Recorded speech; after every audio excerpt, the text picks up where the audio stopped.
उसमें गड़बड़ी है या नहीं, वो तो मैं उसको खोले बिना नहीं बोल सकता ना। मान लो मैं इसके अंदर मेरा बटुआ रखता हूँ और आपको बोलता हूँ कि ये खोले बिना बताओ इसमें कितने 100 के नोट है, आप बता सकते हैं? हाँ, तो इसी तरह से यदि इसमें उनके जो वीवीपैट में, मैंने तो आपको दिखाना था इसलिए बता दिया, उनका भी जो ईवीएम और वीवीपैट मशीन यूज हो रही है, अगर वो आपको दी जाए तो आप उसमें कर सकते हैं? हाँ, उसमें मेरा प्रोग्राम डाल दूंगा तो हो जाएगा। या तो उनका प्रोग्राम में धांधली है तो वो भी बता दूंगा कि उनके प्रोग्राम में धांधली संभव है या नहीं। वो प्रोग्राम खोलने ही नहीं देते।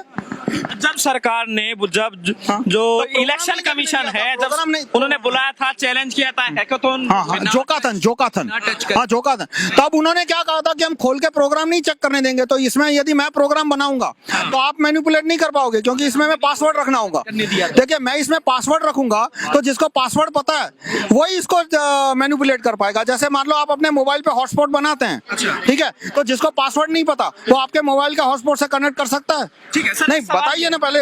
नहीं कर सकता। हाँ, तो जब तक आपका मशीन मोबाइल में खोलूंगा नहीं, मुझे पासवर्ड पता नहीं चलेगा। तो इसी तरह से मैं जो मशीन है, जैसे क्योंकि एक इलेक्शन हो रहा है तो कहीं 2000 मशीन यूज हो रही है, कहीं 4000 6000, ठीक है, तो मशीन एक दूसरे से इंटरकनेक्ट तो नहीं है, तो क्या आपके हिसाब से हर मशीन में करना पड़ेगा?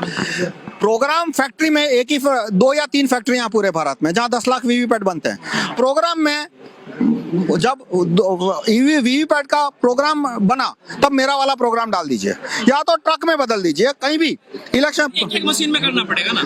अरे भाई, 10 लाख मशीन में प्रोग्राम जाता है तो हर एक मशीन में डालने का एक ही मशीन है, 1 या 2 या 10 मशीन है जो कि वो 10 लाख मशीन में प्रोग्राम डालती कह रहे है। हैं जब मशीन बनाएंगे तभी गड़बड़ी हुई। तब गड़बड़ी, मैंने गड़बड़ी हुई ये नहीं कहा, क्योंकि गड़बड़ी हुई है या नहीं वो तो मैं मशीन खोले बिना नहीं बता सकता। लेकिन मान लो मुझे 10 लाख मशीन बनाने का कॉन्ट्रैक्ट दो तो मैं मेरा वाला प्रोग्राम उसमें डाल दूंगा। और जब दोबारा चुनाव होगा फिर वही मशीन यूज होगी। हाँ, तो दोबारा पासवर्ड तो मुझे पता है, पासवर्ड तो मुझे अकेले को पता है ना। एक मशीन में करना पड़ेगा? नहीं, क्योंकि नहीं, इसमें प्रोग्राम को पता कैसे चलता है कि गड़बड़ करनी है या ईमानदारी से काम करना पड़ता है कि मान लो 30 अप्रैल को इलेक्शन है तो 15 अप्रैल को कैंडिडेट लिस्ट डिक्लेयर करता है जिसमें उम्मीदवार का नाम, उसका क्रमांक और उसका चिन्ह होता है। तो फिर बेल का एक टेक्नीशियन है, ये प्रोसेस इलेक्शन कमीशन ने कोई वीडियो कहीं नहीं रखा। वो कलेक्टर के ऑफिस में बैठ के अपने कंप्यूटर से एक मशीन है जिसका नाम इलेक्शन कमीशन ने बताया नहीं, उसका नाम है SLA server, symbol loading application server. ये मुझे सुना, उन्होंने तो नाम बताया नहीं है। उसमें वो पूरा डेटा एंट्री करता है कि उस लोकसभा में मान लो 20 उम्मीदवार है, पहले का नाम क्या है, हिंदी में नाम, अंग्रेजी में नाम, उसका चिन्ह क्या है। और फिर जो SLA सर्वर है वो एक फाइल बनाता है, उस फाइल को एक मशीन में डाला जाता है जिसको SLU कहते हैं, सिंबल लोडिंग यूनिट। और उस SLU के माध्यम से उस फाइल को 2000 वीवीपैट के अंदर अपलोड किया जाता है। आप देखते हैं कि वीवीपैट में कैंडिडेट के नाम होते हैं, तो वीवीपैट को कैसे पता चलता है कैंडिडेट का नाम? वो कैंडिडेट फाइल के थ्रू पता चलता है। तो उस फाइल में मैं पासवर्ड डाल दूंगा। कैसे? SLA सर्वर यदि मान लो मेरे हाथ में है तो SLA, और पूरे भारत में 1 या 2 या 3 ही SLA सर्वर है, ज्यादा की जरूरत भी नहीं है।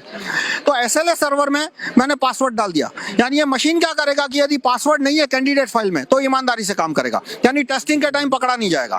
और कैंडिडेट फाइल में पासवर्ड आया तो पासवर्ड के साथ 4 चीजें और होगी। क्या? कि चुनाव है 30 अप्रैल को 8 बजे, किस कैंडिडेट को एक्स्ट्रा वोट देने और कितने